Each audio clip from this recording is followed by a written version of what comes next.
Hi everyone, welcome to our analysis of the first market structure, perfect competition, which is a competitive market.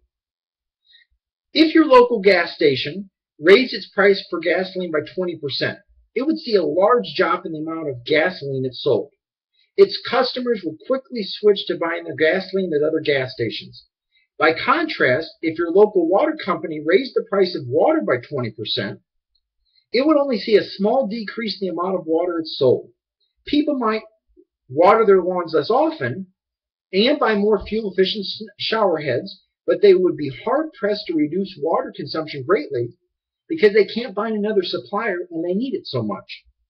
The difference between gasoline market and the water market is that there's many firms supplying gasoline to the local market, but only one firm supplying water.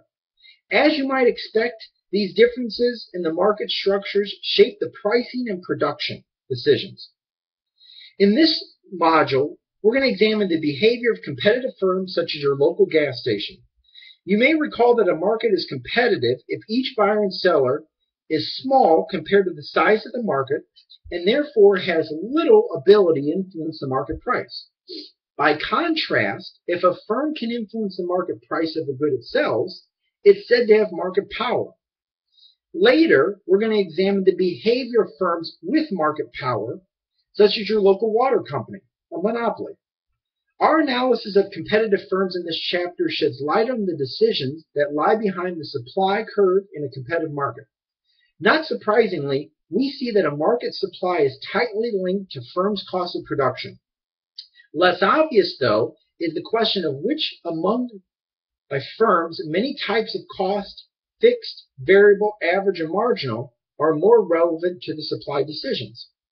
We will see all these measures of cost play an important and interrelated roles.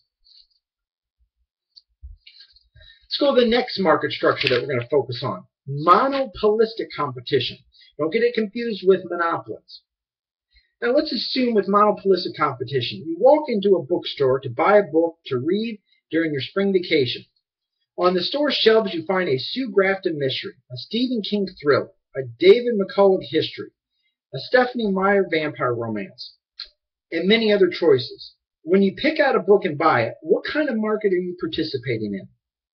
On the other hand, the market for books seems competitive. As you look over the shelves in your bookstore, you find many authors, many publishers vying for your attention. A buyer in this market has thousands of competing products from which you to choose. And because anyone can enter the industry by writing and publishing a book, the book business is not very profitable. For every highly paid novelist, there are hundreds of struggling ones. On the other hand, the market for books seems monopolistic.